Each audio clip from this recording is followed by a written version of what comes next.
Hello guys, welcome to my YouTube channel. Today po is magluluto ako ng ginataang pura. So ito po yung mga ingredients, sibuyas, bawang, luya, at saka po coconut powder po siya. Nilagyan ko ng konting tubig, tapos salt, magic sarap, and black pepper, and isda. Pinirito ko na pong isda, and sunflower oil. Lagyan po natin kaunting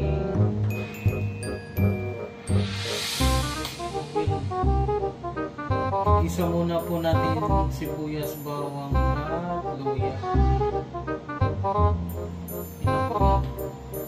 Then next, lagyan na po natin itong tatlo. Sabay na po natin sibuyas, bawang, at luya.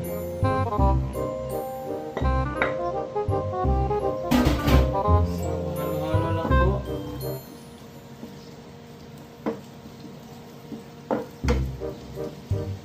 Hintayin nyo lang pong kumula ang ingredients. Tapos pakuluan ng konti yung gata. Tapos timplahan. Ready na po. Lalagay na po yung isda. Nalimutan ko pong ibanggit sa inyo na we need to put little bit vinegar. Babalansin po natin yung lasa.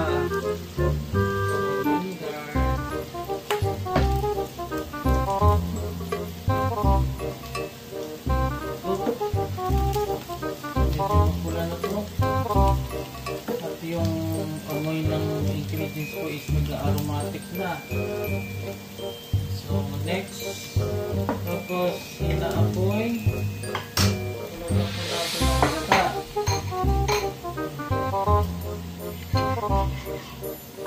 Sticky na po yan.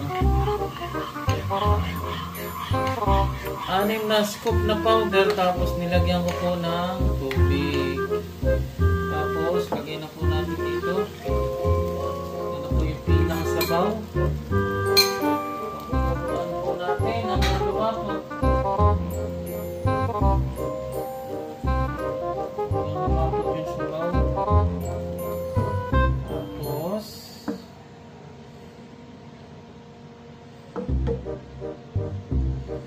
hindi na po natin lagyan ng pampalasa. Black pepper.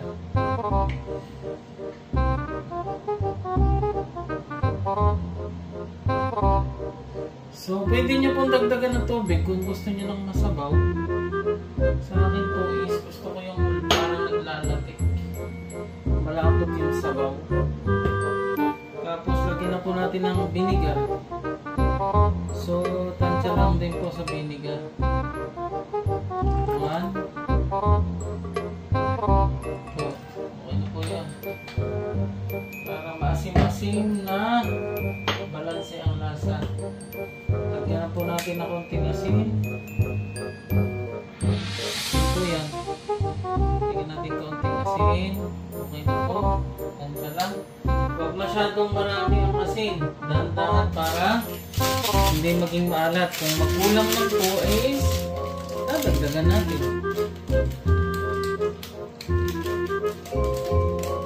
Ito po yung magic sarap, sikreto. Pampasarap sa ulam. Magic sarap. Pampasarap sa ulam. Dandahan lang po sa magic sarap. Huwag na marami. Tansya lang. Tapos haluin natin.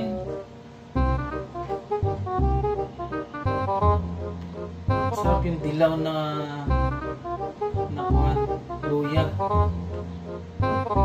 So ito lang ang meron. Ito lang po ang ginamit ko.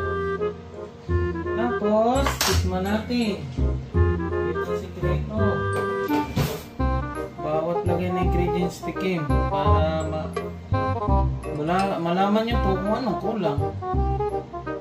Kulang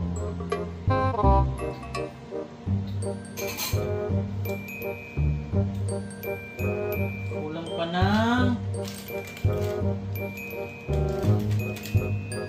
magic sarap.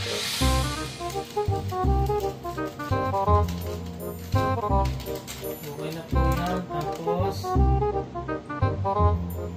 bigyan natin konting asin.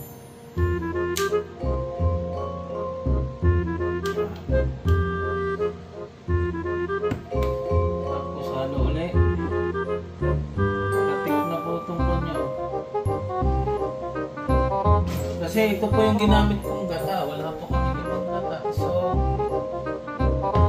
ito po yung ginamit ko. Yan. Coconut powder. Pero yung isa pong masarap yung Maggi coconut powder.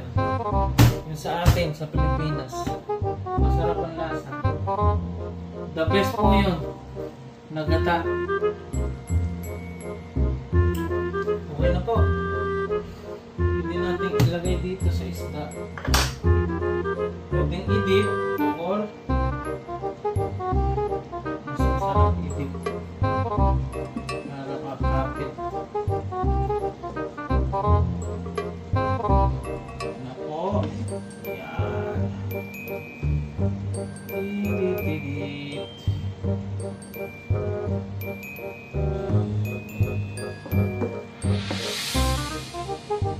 Masarap to sa kanin.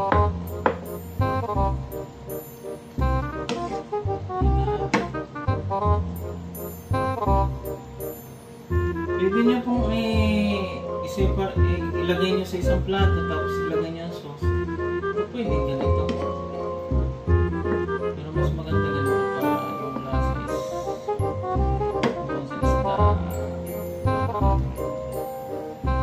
I-distribute po natin lahat yung coconut dun sa isda. Sobrang dami ng isda. So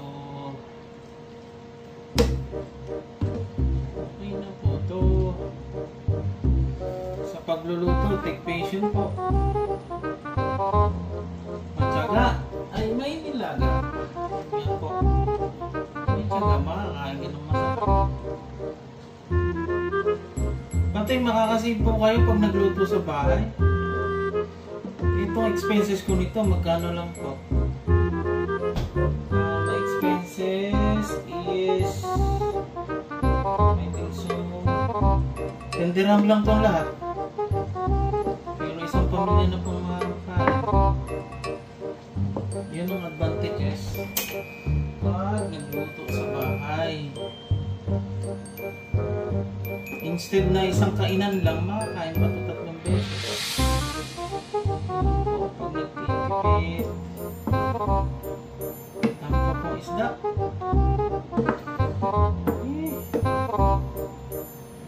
Ayokong ibabad sa kon at baka makuha yung isda, malantutay. Gusto ko yung matigas-tigas na yung isda. Kinaupi ko lang na sauce. Guys, thank you po sa panonood sa aking video. Yun po yung idea ko kung paano ako mag-inagtaan. At I hope so nakatulong po itong small idea. At ako'y lubos na nagpapasalamat sa subscriber ko at sa lahat ng nanonood sa aking video. Salamat po.